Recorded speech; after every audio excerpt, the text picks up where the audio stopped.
Brandon Sanderson just revealed some mind-blowing early chapters for the Stormlight Archive Book 5, Wind and Truth, which is releasing this December. He also confirmed what all 5 of the Mistborn eras are gonna be, and he mentioned that one of them is going to be Cyberpunk Mistborn. First of all, that is awesome, and that's actually something that a lot of the fan base has been speculating about. I've seen a lot of Reddit posts of people wanting to see Cyberpunk Mistborn, and now it's officially been confirmed. Now, we've already known about like a space age Mistborn. That's actually separate, so there's going to be a Cyberpunk Mistborn before that. To be honest, I never thought of Blade Runner and Mistborn together, but that sounds amazing, and now I can't wait. Now, all of this news took place a few days ago at Chicago's C2E2, and near the end is when Sanderson did a reading of the first 2 Shalon chapters, and you need to read it. Like, there's some really, really interesting details in there.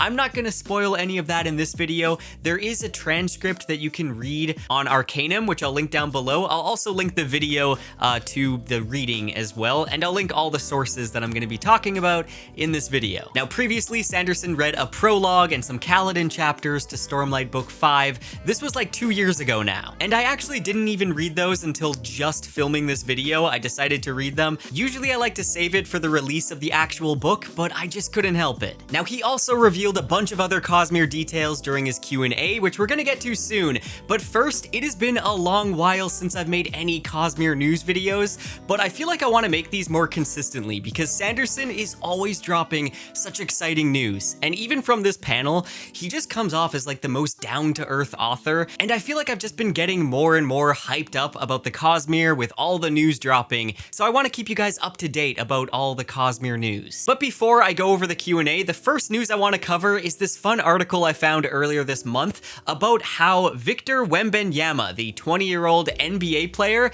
is a big Brandon Sanderson fan. Victor told Sporting News, "One of my hobbies happens to be reading fantasy books. It's the one thing that allows me, more than TV series, more than anything, to escape from the real world." Wembanyama grew up reading the classics like The Hobbit and The Lord of the Rings, and he discovered Sanderson's books about 15 months ago and couldn't put them down, citing him as his new favorite author. He says he's always reading, whether it's on the plane, on the trainer's table, before bed, and even before tip-off games. And he can usually be seen carrying large fantasy books into the NBA arenas.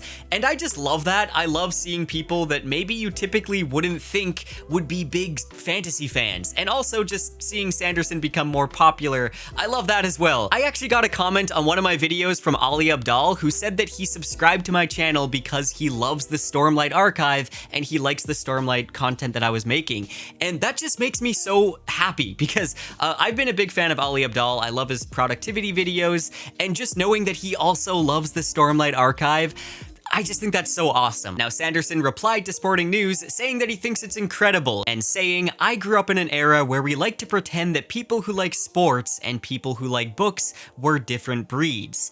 And I always hated that. I always disliked it. Sports fans always made me excited because, like, why do we pretend you have to be in certain boxes?" Wembanyama agreed to this and said it's a cliche that's been here for a long time, and one that he has no problem breaking away from. He uses Sanderson's books to really escape from reality and the pressure, expectations, and responsibilities that I have. Sanderson is everything I look for when I read. The article then goes on to say that Wembanyama saved the ending of Words of Radiance to read on game day when he was going up against the Pistons, and he was so energized by the story that he put up the first triple-double of his career, and he ended with 16 points, 12 rebounds, and 10 assists in the Spurs' 6th win of the season. Now, I'm not terribly familiar with basketball and the NBA, so I don't really know what all that means, but it sounds impressive, so I'm assuming it is. I love this so much. I mean, the ending to Words of Radiance is straight fire, so I totally understand how he got so energized.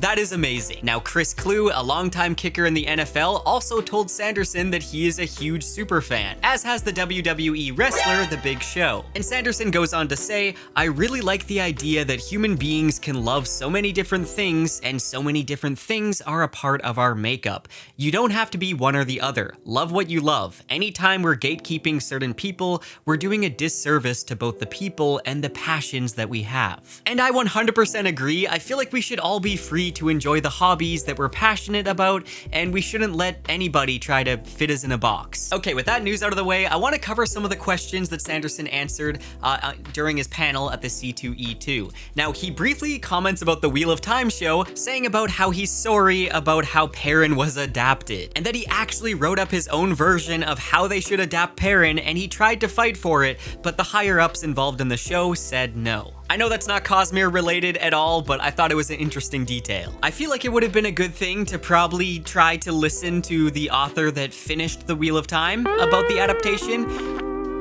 Now, like I said, he also goes on to talk about the different Mistborn eras. And now, Space Age Mistborn has been confirmed for a long time, but here at this panel, he confirms that there's 2 more eras before the Space Age era. In total, there's going to be 5 Mistborn eras: Epic Fantasy, Steampunk Fantasy, so that's Mistborn Era 1 and 2, Modern Day Urban Fantasy, Cyberpunk Mistborn, and then the Space Opera Mistborn. I am so excited for all of it.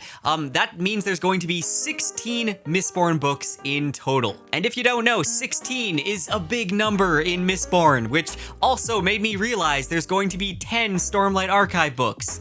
And 10 is a big important number in the Stormlight Archive. I don't know how I never put that together, but now my mind is blown. But yeah, I believe this is the first time that Sanderson's ever announced that there's going to be 16 total Mistborn books. Let me know in the comments which Mistborn era you're most excited to see. Cyberpunk is definitely up there. I think that's my number 1. Now, during the Q&A, one person asks if Chris was Hoyd's apprentice, and Sanderson says that there's a lot of people that have been deeply influenced by Hoyd that he doesn't consider to be his apprentice, and that Chris definitely has some history with Hoyd. Kind of a no, I guess, but it's interesting that they both have a deep history there, and I can't wait to learn more. At one point, he reveals that Stormlight Book 5 is going to have the most Renarin that we've ever had in all the Stormlight books so far. This is something I'm pretty excited about. I feel like Renarin just hasn't had as much page time as I want to see, and obviously there's a reason for that.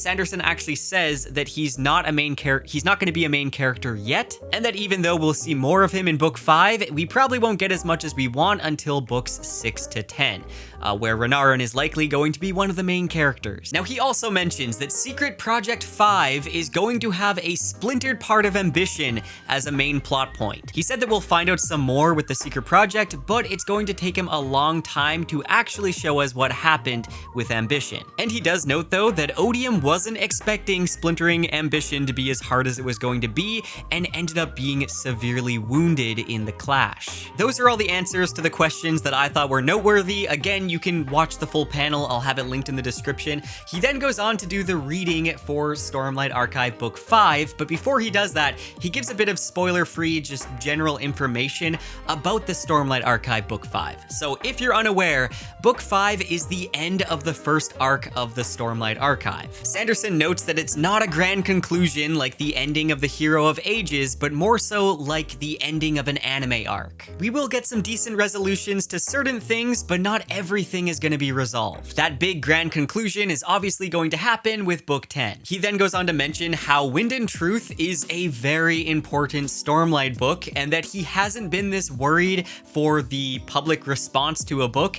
ever since he wrote his first Wheel of Time book. And because of this, he's done way more beta reads on Wind and Truth than he has on any of his other books. Now, those were all the questions from the Q&A that I thought were noteworthy. I also want to mention Sanderson's weekly update video, which just went up like yesterday. Wind and Truth, last revision. I am at Bing 39%. It was a pretty quick weekly update video this time, but Sanderson announced the rebranding of his con. So usually he just calls it Dragonsteel, but because his company is also called Dragonsteel, it's a little bit confusing sometimes. So he announced the new name. So I actually have a bunch of people with us here from C2E2, where I'm going to announce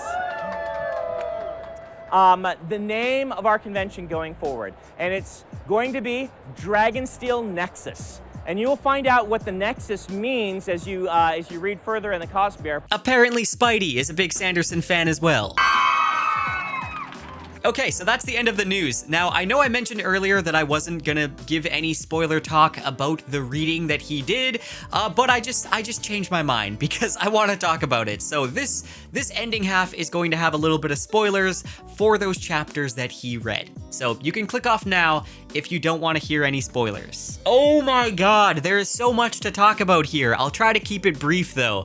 So the whole chapter starts off with Shallan in lasting integrity in Shadesmar, and she's there with her 2 spren. Yes, she is bonded to spren. Obviously, there is Pattern, but there's also a spren that she bonded from her childhood. She'd hurt the first one and suppressed the memory, and this Deadeye spren is named Testament, and it was killed after she rejected the bond after using the shard blade to kill her mother. Now we also get some huge news about Mishram. I feel like that's one of the biggest things that I pulled away from these chapters. I was expecting Mishram to be like off planet or something, but no, she's there in the spiritual realm. And this is something that a lot of people have theorized for a long time. People have been theorizing about Mishram's connection to Roshar and how it led to the Deadeyes. Rhythm of War almost confirmed it, but didn't outright confirm it. But here we learn that Mishram is in the spiritual realm on Roshar. We never really get much information about the spiritual realm, so this is really exciting. I feel like we might be seeing more of that in Stormlight 5. We also know from the words of Brandon that creating pocket dimensions in the spiritual realm is possible. And I think maybe that's what was happening during Dalinar's visions. I think that maybe time doesn't pass the same way